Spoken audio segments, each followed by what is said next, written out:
Friends, welcome to my YouTube channel. ಎಲ್ಲರೂ ಹೇಗಿದ್ದೀರಿ? ಚೆನ್ನಾಗಿದ್ದೀರಾ ಅಂತ ಭಾವಿಸ್ತೇನೆ.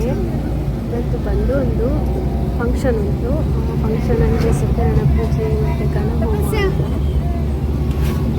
ಮನೆಯಲ್ಲಿ, ಹಾಗೆ ಮಾವನ ಮನೆಯಲ್ಲಿ ಪೂಜೆ ಇದೆ. ಹಾಗೆ ಹೋಗ್ತಿದ್ದೇವೆ ನಾವು. ಟೈಮ್ ಬಂದು ಹೋಗುವಾಗ ಲೇಟ್ ಆಯಿತು. ಕಾರ್ಕಳ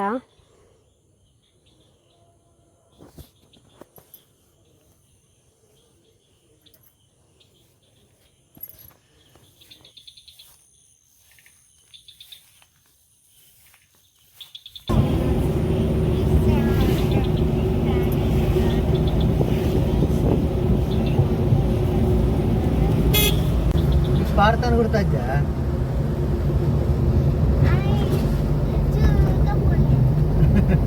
ಅಂಚೆ ಗುರ್ತಾ ಇದ್ದೆ ನಿಮಗೆ.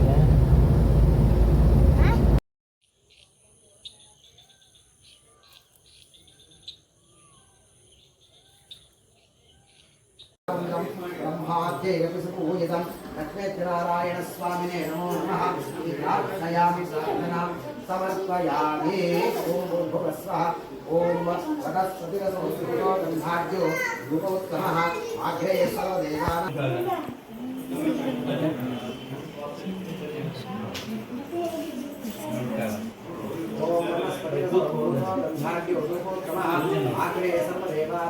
स्वामिने नमः प्रार्थयामि प्रार्थनां समर्पयामि।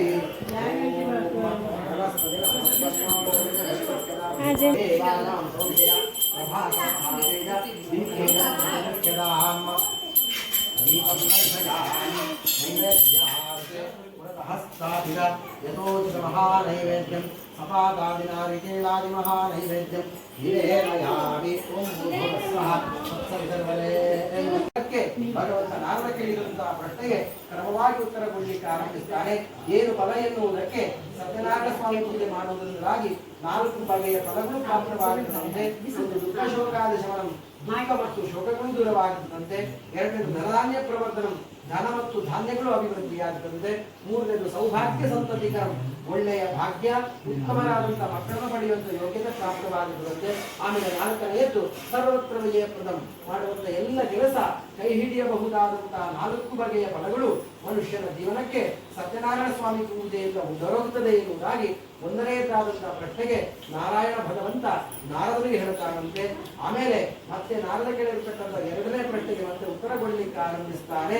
ಕಲಿಯುಗದಲ್ಲಿ ದೇವತಾರಾಧನೆ ಕಿಂವಿಧಾನಂ, ಯಾವ ಕ್ರಮವನ್ನು ಅನುಸರಿಸಿಕೊಳ್ಳಬೇಕು ಅಂತ ಹೇಳುವುದಕ್ಕೆ ಕಲಿಯುಗದಲ್ಲಿ ಭಗವಂತನ ಆರಾಧನೆ ಮಾಡಲಿಕ್ಕೆ ಅತ್ಯಂತ ಸುಲಭ ಮಾರ್ಗ ಕಲಶಾರಾಧನೆ, ದೇವತಾ ಮೂರ್ತಿಯ ಆರಾಧನೆ, ಅಗ್ನಿ ಮೂಲಕವಾಗಿ ಹೋಮ ಮೂಲಕವಾಗಿ ಆರಾಧನೆ, ಹೀಗೆ ಅನೇಕ ವಿಧಾನಗಳಿದೆ. ಅದರಲ್ಲಿ ಅತ್ಯಂತ ಸುಲಭದಾಯಕವಾಗಿರತಕ್ಕಂಥ ಕಲಶಾರಾಧನೆ ಆಗಿದ್ದರಾಗಿ ಕಲಶ ಪ್ರತಿಷ್ಠಾಪಿಸಿ ಕಲಶವನ್ನು ಅಲಂಕರಿಸಿಕೊಂಡು ಆ ಕಲಶಕ್ಕೆ ಮಂತ್ರಾತ್ಮಕವಾಗಿರತಕ್ಕಂತಹ ದೇವರನ್ನು ಆವಾಹನೆ ಮಾಡಿ ಮೂಲ ಮಂತ್ರಾದಿಗಳ ಜಪ, ಬಂದಂತಹ ಕಲಶಕ್ಕೆ ಆವಾಹನೆಗೊಂಡಂತಹ ದೇವರಿಗೆ ಆರಾಧನೆಯನ್ನು ನಡೆಸಿಕೊಳ್ಳಬೇಕು. ಯಾಕೆ ಕಲಶಾರಾಧನೆ ಮಾಡಬೇಕು ಅಂತ ಹೇಳಿದ್ರೆ ಅಪ್ರತ್ಯಕ್ಷ ಪ್ರಿಯೋ ದೇವ ಅಂತ ಶಾಸ್ತ್ರ ಹೇಳುವಂಥದ್ದು. ಕಲಿಯುಗದಲ್ಲಿ ದೇವತೆಗಳು ಅಪ್ರತ್ಯಕ್ಷವಾಗಿ, ಪ್ರತ್ಯಕ್ಷವಾಗಿ ಪೂಜೆ ಸ್ವೀಕಾರ ಮಾಡುವುದಿಲ್ಲ ಅಂತೆ, ಅಪ್ರತ್ಯಕ್ಷವಾಗಿ ಮಾಡ್ತಾರೆ. ಹಾಗಾಗಿ ದೇವತಾ ಮಾಧ್ಯಮವನ್ನು ಇಟ್ಟುಕೊಂಡು ದೇವರನ್ನು ಆರಾಧಿಸಿದಾಗ ಆ ಮಾಧ್ಯಮದ ಮೂಲಕವಾಗಿ ಭಗವಂತ ನಮ್ಮನ್ನು ಅನುಗ್ರಹ ಮಾಡ್ತಾನೆ ಎಂದು ಶಾಸ್ತ್ರ ವಚನ. ಆ ನಿಟ್ಟಿನಲ್ಲಿ ಕಲಶದಲ್ಲಿ ಆವಾಹನೆಗೊಂಡಂತಹ ಭಗವಂತನಿಗೆ ಧ್ಯಾನ, ಆವಾಹನ, ಆಸನ, ಸ್ವಾಗತ ಎಂಬತಕ್ಕಂಥ 14 ಬಗೆಯ ತಲಪೋಕ್ತ ಪೂಜಾದಿ ನಡೆಸಿಕೊಂಡು ಸಪಾದ ಎಂಬತಕ್ಕಂಥ ನೈವೇದ್ಯವನ್ನು ಸಮರ್ಪಿಸಿಕೊಳ್ಳಬೇಕಂತೆ.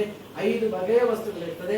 ಬ್ರಹ್ಮಾಫಲ, ಬಾಳೆಹಣ್ಣು, ಘೃತ, ತುಪ್ಪ, ಆಮೇಲೆ ಹಾಲು, ರವೆ ಮತ್ತು ಸಕ್ಕರೆ ಎಂಬತಕ್ಕಂಥ 5 ವಸ್ತುಗಳನ್ನು ಉಪಯೋಗಿಸಿ ಮಾಡಿರತಕ್ಕಂಥ ನೈವೇದ್ಯಕ್ಕೆ ಸಪಾದ ಅಂತ ಹೇಳ್ತೇವೆ.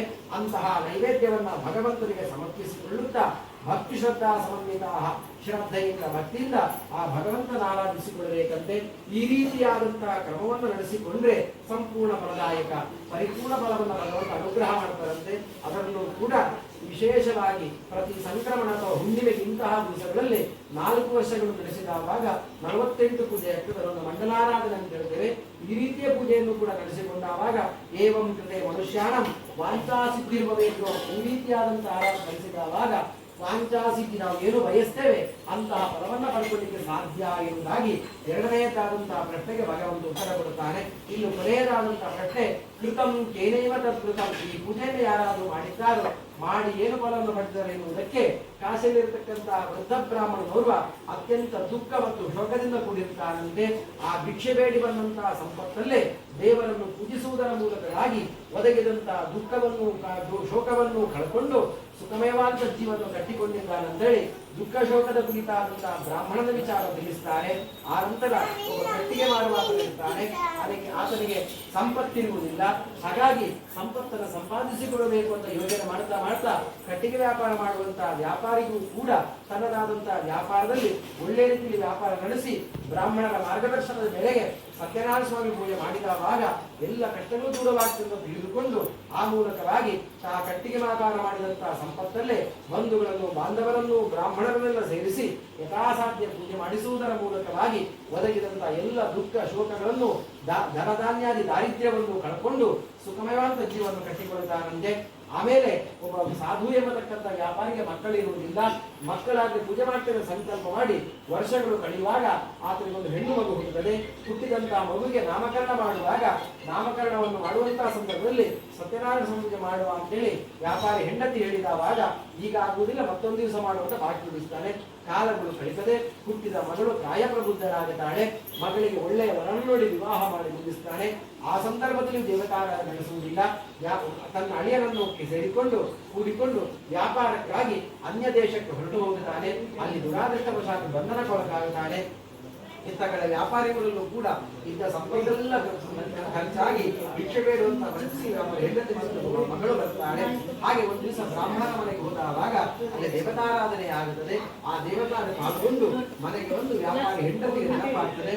ಇನ್ನೊಂದು ಸಂದರ್ಭದಲ್ಲಿ ಸತ್ಯನಾರಾಯಣ ಪೂಜೆ ಮಾಡ್ತೇವೆ ಅಂತ ಸಂಕಲ್ಪ ಮಾಡಿ ಮಾಡದೇ ಇದ್ದುದರಿಂದಾಗಿ ನಮಗಿಂತ ಕಷ್ಟ ಒದಗಿದೆ ಅಂತೇಳಿ ಪ್ರಾರ್ಥನೆ ಮಾಡ್ತಾಳೆ. ಅದಲ್ಲದೆ ವ್ಯಾಪಾರಕ್ಕೆ ಹೋದಂತಹ ಗಂಡ ಮತ್ತು ಅಳಿಯನ ಸುದ್ದಿ ಅನೇಕ ವರ್ಷಗಳು ಕಳೆದಿಲ್ಲ. ಅವರು ನಮ್ಮ ಊರನ್ನು ಸೇರಿಕೊಳ್ಳಬೇಕು, ನಮ್ಮ ಒದಗಿದಂತಹ ಕಷ್ಟವೂ ದೂರವಾಗಬೇಕು ಅಂತ ಪ್ರಾರ್ಥನೆ ಮಾಡುತ್ತಾಳೆ. ಹಾಗೆ ಕಾಲಗಳು ಕಳೆಯುವಾಗ ಯಥಾಸಾಧ್ಯ ಸಂಪತ್ತನ್ನು ಉಪಯೋಗಿಸಿಕೊಂಡು ದೇವತಾರಾಧನೆ ಮಾಡಿ ತೊಡಗಿಕೊಳ್ಳುತ್ತಾಳೆ. ಇತ್ತ ಕಡೆ ಬಂಧನಕ್ಕೊಳಗಾದಂತಹ ವ್ಯಾಪಾರಿಗೆ ಬಿಡುಗಡೆಯ ಭಾಗ್ಯ ಪ್ರಾಪ್ತವಾಗುತ್ತದೆ. ಹಾಗೆ ಬಿಡುಗಡೆಗೊಂಡು ಬಂದಂತಹ ವ್ಯಾಪಾರಿ ನದಿಯನ್ನು ದಾಟಿ ನನ್ನ ಊರನ್ನು ಸೇರಿಕೊಳ್ಳಬೇಕು ಅಂತೇಳಿ ಎರಡೆರಡು ದೋಣಿಯಲ್ಲಿ ಎಲ್ಲ ಇದ್ದಂತಹ ಸಂಪತ್ತುಗಳನ್ನು ಸೇರಿಸಿ ಕ್ರೋಢೀಕರಣ ಮಾಡ್ತಾ ಇರ್ತಾರೆ.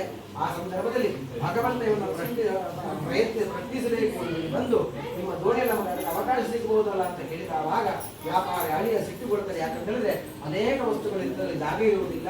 ಹಾಗಾಗಿ ದೋಣಿಯಲ್ಲಿ ಕಲ್ಲು ಮುಳ್ಳು ಬೆಳೆದು ನಿನ್ನ ಕುತ್ಕೊಳ್ಳಿಕ್ಕಾಗುವುದಿಲ್ಲ ಅಂತ ಬೈದು ಕಳಿಸ್ತಾರಂತೆ. ಹಾಗೆ ಅತ್ತ ಕಡೆ ಹೋಗುವಾಗ ಇತ್ತ ಕಡೆ ಒಂದು ದೋಣಿಯನ್ನು ನೋಡಿದರೆ ದೋಣಿಯಲ್ಲಿ ಕಲ್ಲು ಮುಳ್ಳುಗಳ ರಾಶಿ ಇರುತ್ತದೆ. ಹಾಗೆ ಹೋಗುತ್ತಿರುವಂತಹ ಸನ್ಯಾಸಿ ವೇಷದಲ್ಲಿರ್ತಕ್ಕಂಥ ಭಗವಂತನ ಬಳಿ ಹೋಗಿ ವ್ಯಾಪಾರಿಗಳು ಪ್ರಾರ್ಥಿಸ್ತಾರಂತೆ. ನಮಗೆ ಗೊತ್ತಾಗಲಿಲ್ಲ, ಏನೋ ಅಚಾನಕ್ಕಾಗಿ ಮಾತಾಡಿದ್ದೇವೆ, ನಮ್ಮ ತಪ್ಪನ್ನು ಕ್ಷಮಿಸಬೇಕು ಅಂತ ಹೇಳಿಕೊಳ್ತಾರಂತೆ. ಹಾಗೆ ಆ ಹೊತ್ತಲ್ಲಿ ದೇವತಾರಾಧನೆ ನಿಮಿತ್ತರಾಗಬಾರದು, ದೇವತಾರಾಧನೆ ನಡೆಸಿಕೊಳ್ಳಬೇಕು ಅಂತ ಒಂದಿಷ್ಟು ಬುದ್ಧಿ ಮಾತನ್ನು ಹೇಳಿ ವಸ್ತುಗಳು ಮೊದಲಿದ್ದಾಗೆ ಆಗ್ತದೆ ಹೇಳಿ ಸನ್ಯಾಸಿ ವೇಷಿರ್ತಕ್ಕಂಥ ಭಗವಂತ ಹೊರಟು ಹೋಗಿದ್ದಾರಂತೆ. ಅಲ್ಲಿ ನೋಡಿದಾಗ ವಸ್ತು ಮೊದಲಿದ್ದಾಗೆ ಆಗುತ್ತದೆ. ಇನ್ನೇನು ನದಿಯನ್ನ ಮೊದಲ ದೋಣಿಯಲ್ಲಿ ವ್ಯಾಪಾರಿ ಮೊದಲ ದೋಣಿಯಲ್ಲಿ ನದಿಯನ್ನು ದಾಟಿ ಅವರ ಊರನ್ನು ಸೇರಿಕೊಳ್ಳುತ್ತಾರಂತೆ. ಹಾಗೆ ಆ ನದಿ ತೀರಿರ್ತಕ್ಕಂಥ ಜನರು ವ್ಯಾಪಾರಿ ಬಂದದ್ದನ್ನು ಗಮನಿಸಿ ಊರಿಗೆ ಮನೆಗೆ ಸುದ್ದಿ ಮುಟ್ಟಿಸ್ತಾರೆ. ಆ ದಿವಸ ಸತ್ಯನಾರಾಯಣ ಸ್ವಾಮಿ ಪೂಜೆಯನ್ನು ವ್ಯಾಪಾರಿ ಹೆಂಡತಿ ಮತ್ತೆ ಮಗಳು ಮಾಡ್ತಾ ಇರುತ್ತಾರೆ. ಸುದ್ದಿ ತಿಳಿದಾಗ ಎಲ್ಲವನ್ನು ಅಲ್ಲಿ ಅರ್ಧಕ್ಕೆ ಮುಗಿಸಿ ನದಿ ತೀರಕ್ಕೆ ಓಡಿ ಬರ್ತಾರಂತೆ. ಆ ಸಂದರ್ಭದಲ್ಲಿ ವ್ಯಾಪಾರಿ ಅಳಿಯ ಎರಡನೇ ದೋಣಿಗೆ ಬಂದಂತಹ ವ್ಯಾಪಾರಿ ಅಳಿಯ ನೀರಲ್ಲಿ ಮುಳುಗಿದ ಹಾಗೆ ಕಾಣುತ್ತದೆ. ಭಗವಂತನ ಪ್ರಾರ್ಥಿಸುತ್ತಾರೆ. ದೇವರ ಪ್ರಸಾದವನ್ನು ಬಿಟ್ಟು ಬಂದಿರುವುದೇ ಕಷ್ಟಕ್ಕೆ ಕಾರಣ ಅಂತ ಗೊತ್ತಾಗುವಾಗ ಮನೆಗೆ ಬಂದು ಕ್ಷಮಾ ಪ್ರಾರ್ಥನೆ ಸಲ್ಲಿಸಿ ಪ್ರಸಾದ ಸ್ವೀಕಾರ ಮಾಡಿ ನದಿ ತೀರಕ್ಕೆ ಬರುವಾಗ ವ್ಯಾಪಾರಿ ಅಳಿಯನೂ ಕೂಡ ನದಿಯನ್ನು ಸೇರಿಕೊಳ್ಳುತ್ತಾರಂತೆ. ಕೊನೆಗೆ ಆ ವ್ಯಾಪಾರಿ ಹೇಳ್ತಾರಂತೆ, ಜೀವನದುದ್ದಕ್ಕೂ ಕೂಡ ದೇವರ ಪೂಜೆಯನ್ನು ಮಾಡುತ್ತಾ ಎಲ್ಲ ರೀತಿಯಾಗಿರ್ತಕ್ಕಂತಹ ಕಷ್ಟಗಳನ್ನ ಕಳ್ಕೊಂಡು ಸುಖಮಯವಾದ ಬದುಕನ್ನು ಸಾಧಿಸಿಕೊಳ್ಳುತ್ತಾರಂತೆ. ಅವರಿಗೆ ಒಳ್ಳೆಯ ಸೌಭಾಗ್ಯ ಇತ್ತು, ಆದರೆ ಸಂತತಿ ಇರಲಿಲ್ಲ. ಸಂತತಿ ಆದ ಮೇಲೆ ಭಗವಂತನ ತಿರಸ್ಕಾರ ಮಾಡಿದವಾಗ ಇದ್ದ ಸೌಭಾಗ್ಯವು ವ್ಯಕ್ತವಾಗಿರುವುದು. ಹಾಗಾಗಿ ಭಗವಂತನ ಆರಾಧನೆ ಮಾಡುವುದರ ಮೂಲಕವಾಗಿ ಸಿರಿವಂತರಾಗಿ ಬದುಕಿದ್ದಾರೆ ಅಂತೇಳಿ. ಇನ್ನು ಕೊನೆಯದಾಗಿ ಮಕ್ಕಳು ಮಾಡುವಂತಹ ಪೂಜೆಯನ್ನು ಮಹಾರಾಜನನ್ನು ತಿರಸ್ಕಾರ ಮಾಡಿದವಾಗ ರಾಜ್ಯವನ್ನೇ ಕಳ್ಕೊಳ್ಳುವಂತಹ ಪರಿಸ್ಥಿತಿಗೆ ಮಹಾರಾಜ ಬಂದದಂತೆ ಕೊನೆಗೆ ಆ ದನ ಕಾಯುವಂತಹ ಮಕ್ಕಳೊಂದಿಗೆ ಸೇರಿ ಪೂಜೆ ಮಾಡುವುದರ ಮೂಲಕವಾಗಿ ಕಳೆದು ಹೋದಂತಹ ರಾಜ್ಯವನ್ನು ಸಂಪಾದಿಸಿ ಒಳ್ಳೆಯ ಜೀವನ ಕಟ್ಟಿಕೊಳ್ಳುತ್ತಾರಂತೆ. ಎಲ್ಲ ಕಥೆಗಳ ಹಿನ್ನೆಲೆಗಳು ಏನು ಅಂತ ಹೇಳಿದ್ರೆ ಭಕ್ತಿ ಶ್ರದ್ಧಾ ಸಮನ್ವಿತ. ನಾವು ಶ್ರದ್ಧೆಯಿಂದ ಭಕ್ತಿಯಿಂದ ದೇವರನ್ನು ಆರಾಧಿಸಿದ ಆ ಆರಾಧನೆಗೆ ಭಗವಂತ ನಮಗೆ ಅನುಗ್ರಹ ಮಾಡಿಕೊಡುತ್ತಾನಂತೆ. ಆ ನಿಟ್ಟಿನಲ್ಲಿ ಯಜಮಾನ ದಂಪತಿಗಳು ಇವತ್ತಿನ ದಿವಸಕ್ಕೆ ಯಥಾಸಾಧ್ಯ ಕೊಡಿಸಿರ್ತಕ್ಕಂತಹ ಸೇವೆಯನ್ನು ಪೂಜಾದಿ ಭಾಗವನ್ನು ದೇವರು ಸ್ವೀಕಾರ ಮಾಡಿಕೊಂಡು ಬದುಕಲ್ಲಿ ದುಃಖ ಶೋಕಗಳು ಬಾರದ ಹಾಗೆ ಧನಧಾನ್ಯಗಳು ವೃದ್ಧಿಯಾಗುವಂತೆ ಸೌಭಾಗ್ಯ ಸಂತತಿಗಳು ಸದಾಕಾಲ ಅನುಗ್ರಹಿತವಾಗುವಂತೆ ಹಾಗೆ ಮಾಡುವಂತ ಒಳ್ಳೆಯ ಕೆಲಸಗಳು ಕೈ ಹಿಡಿಯಬಹುದಾದಂತಹ ಪರಮಾನುಗ್ರಹವನ್ನು ಅನುಗ್ರಹ ಮಾಡಿಕೊಟ್ಟು ಮಾಡಿರತಕ್ಕಂತಹ ಪೂಜೆಯನ್ನು ಸ್ವೀಕಾರ ಮಾಡಿ ನಮ್ಮನ್ನು ಅರಸುಂದರಗೊಳಿಸಲಾಗಿ ಈ ಕಥೆಯನ್ನು ತಿಳಿದ ಅಂಥವರಿಗೂ ಭಗವಂತ ಸನ್ಮಂಗಳನ್ನು ಅನುಗ್ರಹ ಮಾಡಿ ಕಾಪಾಡಬೇಕು ಅಂತ ದೇವರನ್ನು ಪ್ರಾರ್ಥಿಸುತ್ತಾ ನನಗೆ ಮಂಗಳ ಹೇಳ್ತಿದ್ದ ಸತ್ಯನಾರಾಯಣ ಸ್ವಾಮಿ ಯಥಾಶಕ್ತಿ ಕೃತಕಥಾ ಪಾರಾಯಣ ಸತ್ಯನಾರಾಯಣ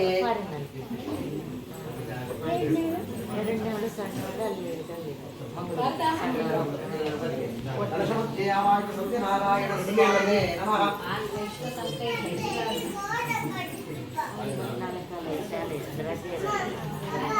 ಸಮರ್ಪಯಾಮಿ ಹಿರಣ್ಯಗರ್ಭಸ್ತಮೇನ ಬೀಜಂ ವಿಭಾವಸೋಃ ಅನಂತಪುಣ್ಯಫಲದಷ್ಟಾಂತಿಂ ಪ್ರಯತ್ನನೇ ಸುವರ್ಣಪುಷ್ಪದಕ್ಷಿಣಾಂತ ಪ್ರತಿಪಾದಯಾಮಿ.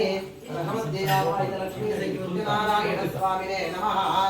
ಓಂ ಸಹಸ್ರಶೀರ್ಷಂ ಪುರುಷಂ ಓಂ ಸಹಸ್ರಶೀರ್ಷ ಪುರುಷ ಸಹಸ್ರಾಕ್ಷ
ಊಟ ಮಾಡಿ ಬೇಗ ಬಂದ್ವಿ ನಾವು. ಬರುವಾಗ ಮೂಮೆಂಟ್ ಆಗಿತ್ತು. ನಾವು ಬರುವತ್ತಿಗೆ ಮಳೆ ಬಂತು. ಬೆಳಿಗ್ಗೆ ಅಲ್ಲಾಡ್ತಿದ್ದ ಹಲ್ಲು ತೆಗಿ ಹೆಣೆ. ನಿನ್ನೆ ಮಕ್ಕಳಿಗೆ ಶನಿವಾರ ರಜೆ ಇತ್ತು. ಹಾಗೆ ನನ್ನ ಮಗಳು ಮಾಡಿದ್ದು ನೋಡಿ ಅವಸ್ಥೆಯವಳ ಮುಖ ಎಲ್ಲ ಲಿಫ್ಟಿಗೆಲ್ಲ ಹಾಕಿ ನಾನು ಆಚೆ ಹೋದಾಗ ಎಲ್ಲ ಮಾಡ್ಕೊಂಡಿದ್ದಾಳೆ. ಇದಾಗಿತ್ತು ಫ್ರೆಂಡ್ಸ್ ವಿಡಿಯೋ. ಸತ್ಯನಾರಾಯಣದ ಪೂಜೆದ ವಿಡಿಯೋ ನೋಡಿ, ಒಳ್ಳೆಯದಾಗ್ತದೆ. ಬಾಯ್.